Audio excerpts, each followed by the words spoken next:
What is going on, beautiful folks? Lee Hammock, your favorite self-aware narcissist here, talking about the Diddy trial, the trial of P. Diddy, Sean Puffy Combs, not the trial of Sean Combs versus Cassie Ventura. We're talking about the trial of P. Diddy Combs and how it resembles how narcissistic, toxic people can and will use the court systems to manipulate people, to control people, to abuse people, and lawyers as well, right? Because a lot of times in these situations, what I think a lot of people don't realize is narcissistic people can absolutely and will absolutely use the court system to abuse you, to use you, to try to invalidate you. And that's gone on specifically in this case right here of Diddy, right? The Diddy case is showing you clear-cut example of how narcissistic people, toxic people, powerful people will use the good times in a relationship to try to invalidate everything else that has happened. Anything else that they have done to you, they will try to use the good times in your relationship to invalidate everything else, i.e., the text messages. Now, I know a lot of people, if you haven't saw the video of Cassie getting drugged throughout the hallway, it will not, because she got drugged in the hallway of a hotel. He grabbed her, he yanked her down by her hair, kicked her, right? Domestic violence, allegedly, caught on camera, right? Literally, domestic violence caught on camera. He drug her down and kicked her. They're trying to say, well, she was in love with him and whatnot. Look at the good times that they had. They're showing text messages in court right now of Diddy, of Cassie telling Diddy that she loved him, that he made her a better woman, that he appreciated her, that he was doing all this stuff for her, and she was grateful to have him in her life, that he was a blessing, right? He was a blessing to her. And people have taken those text messages and made it seem like, well, she could have just left. She was in it for the money. That's what she get. Y'all see? She wasn't a victim. She was a participant. She was an active participant. If you're dealing with a toxic, narcissistic person, this is the type of stuff that is going to befall upon you, right? You're going to have to understand that manipulators will absolutely can and will use the good stuff that they have done for you in an effort to justify their abusive behaviors. That's what this court case of Diddy versus Cassie is really showing right now to me, as someone who has narcissistic personality disorder and someone that has worked with a lot of victims of domestic violence, both men and women, right? You see that they will use the fact that you stay with them as justification for their behaviors. They think, and Diddy could be one of these people. They think that because you stay with them, that you are okay with the behavior. They use your presence in the relationship as justification for how they are going to treat you, for how they're going to behave, for how they're going to act. They absolutely do. They use the fact that you are with them as literally, they use the fact that you are with them to show that it's okay. Why, y'all, if I abuse her, why she stay? It wasn't abuse. It was mutual combat. It was mutual, right? And this is what the Diddy trial is saying, right? This is what I see, right? A lot of people are going to have their own opinions, whatever, right? But for me, this is what I see, because I talk to a lot of victims of domestic violence, a lot of victims of domestic abuse, of abuse in general.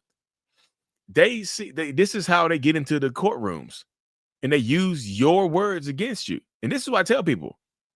It's like, I call it the court of narcissism. Your relationship is like the court of narcissism.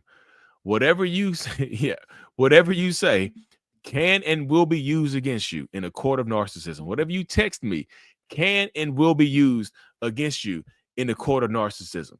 whatever you mention can and will be used against you in a court of narcissism. Why didn't she just leave Diddy when she had the opportunity to? Y'all hear the rumor that he blew up somebody's car? Y'all, my voice cracking like I'm hitting puberty in front of y'all right now. I'm hitting a little narcissistic puberty in front of y'all. Do y'all not see what he did to Kid Cudi when Kid Cudi started dating Cassie? Allegedly. They say allegedly she tried to leave him and he blew up somebody's car. Allegedly. There's a rumor. That's what the rumors say. Kid Cudi's car just happened to blow the fuck up when he started dating Cassie. It just happened to explode or burn up, right? She left. She tried to leave the hotel room. He chased her ass down with a towel, grabbed her by her damn hair, and slammed her on the ground and kicked her. Why didn't you just leave? She tried to. What are you talking about?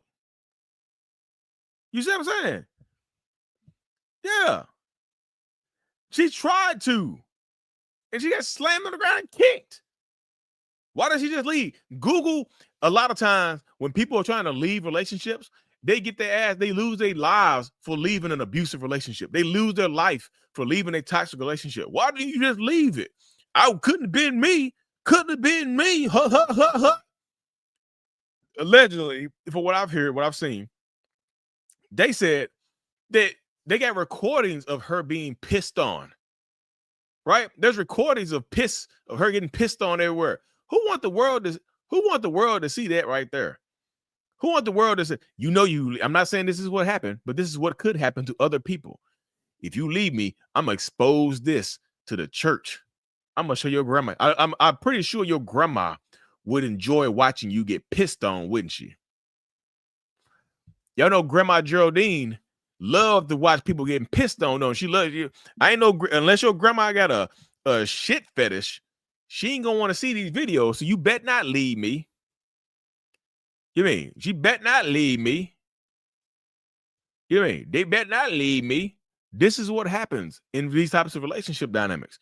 You can leave in a relationship simply wanting to leave and not even go be with somebody else. Simply wanting to be single could set some of these people off to lose their life. Y'all look up these damn family annihilators. You see what I'm saying? Look up the family annihilators out here. Like, look up, like, people try to leave and they get annihilated. And plus the kids too. Why didn't they just leave? The fuck are y'all talking about? Sometimes people leave and they lose their fucking lives. That's why. Some of these people who have power and control won't let you leave. Why don't you just leave? Because I'm afraid for my motherfucking life. What are you talking about? That shit gets on my damn nerves. Y'all motherfuckers be weirdos, man. Why don't you just leave? Y'all Google family annihilators. Woman tries to leave her husband after years of abuse. He couldn't take it. Set her on fire in her car and set the kids on fire too. And then unalived himself. So he doesn't stand justice. That's why. Y'all see this trial is just showing y'all what is going on in these spaces right here. Why don't you just leave? Because they're gonna smear. Why don't you? If that was really going on, why don't you share it on social media? Why don't you just expose them earlier? If y'all don't think that Diddy didn't think he did anything wrong, why he pay her off one day after she filed a lawsuit? One day after he filed a lawsuit, she files a lawsuit. He settles. He settles. Y'all think he did nothing wrong? Fight it. You got the money to fight it. Fight it. You see what I'm saying? This is the type of stuff that goes on, man. Like I said, this type of stuff that be happening. So sometimes, and this is not just a male-female thing right here. This is anybody in these domestic violence, toxic relationship situations. Diddy is just a good example of what could happen, right? And this is not just the first time. You see, they say he did something to his ex-wife, Kim Porter, right?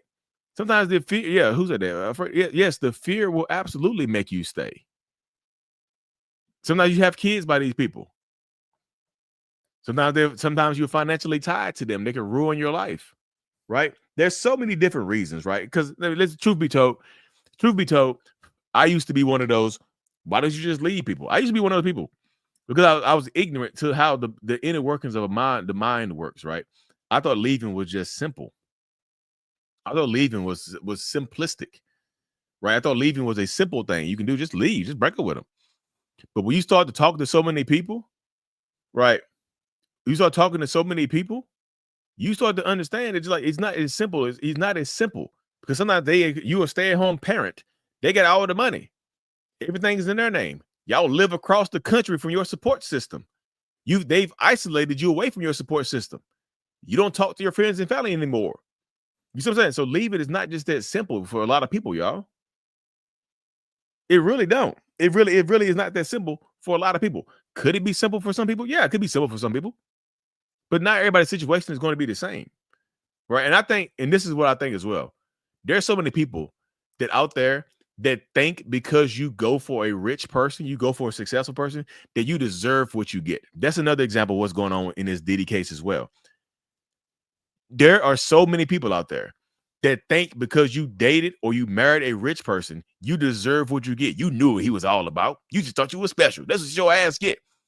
Should have dated an average Joe. Like average Joes ain't out here being abusive as hell either. Again, I'm speaking from experience because that's how I used to think. I used to think that same way, right? I used to have that same thought process. Well, that's what you get for marrying a rich person, a rich dude. That's what you get. You know they're gonna be out here cheating and beating and being weirdos in the bedroom. That's what you get. That's how my mind used to work. So I understand it. It took opening my mind. It took me talking to actual victims of domestic violence over the last 5 years to break that mindset and understand that it's not as simple as it seems. It just isn't. It's not as simple as it seems because I used to think that same way. I used to have that same exact mindset. Y'all stop dating these rich people. That's what you get. You think you special? You think these successful people gonna treat you different because you pretty? Get the hell out of here. That's what your ass get. You deserve to get pissed on. That's what people's minds think right there. That's the jealous mindset. That's the envious mindset. That's the mindset that I used to have, right? I'm dead serious. That's how I used to think. That's what you get. Shouldn't have married that rich person. Shouldn't have dated that athlete. Shouldn't have dated that model. Shouldn't have dated this. What you gonna get? That's what you get. You thought you were special? You're not special. You just regular. That's what your ass get. So some people are just jealous. Some people are angry, right, in these situations. That's why leaving a toxic relationship dynamic it can be so incredibly difficult because of so many different situations. There's a power imbalance. And I think also there's a big an age gap in that relationship too. I'm gonna Google this age gap between Diddy and Cassie. Exes say Cassie. Google it. And then, how old was she? In 2009, when they first met, she was 19 and he was 37. There's an 18-year age gap, which a lot of people doesn't bother a lot of people, right? That doesn't bother a lot of people. But 18-year age gap is crazy. So for me, well, there's a lot of people out here who would say 18 is grown. 18 is an adult. Stop dealing with adult business. Like a 19-year-old person, man or woman, has a fully developed brain to be making adult ass decisions like that. I know the government and society will tell you that, especially in America, they'll tell you that 18 is grown, but is it really grown? Is it really grown? You see what I'm saying? Especially with a 37-year-old. I'm 39 years old. I have no interest in no 18 or 19-year-old. That's crazy to me. But again, to each their own. I know there's people out there who will argue up and down. Well, Lee, you got to go get some young, fresh ones. And that's what you need right there. The older ones, Lee, have you dated a 37-year-old woman? Have you? That's why you got to go find them young ones because they don't know what to deal with, brother. You got to get to a young one, which is weirdo behavior, y'all. But anyways, y'all, those are my thoughts right there on the Diddy trial, not the Cassie trial, the Diddy trial, because Cassie is not on trial, but it makes it seem like a lot of people would make it seem like because she's under cross interrogation. A lot of people make it seem like that she's the one on trial. She's not on trial. Diddy is for a lot of other shit to a lot of other people. It wasn't just her. It's a recurring pattern. He's not facing federal charges for what he did to one person. This is a recurring pattern. So anyways, y'all, thank y'all for tuning in today. I'll be live again tomorrow on all my platforms. Hit the subscribe button if you haven't. And as always, y'all, Mental Illness is out.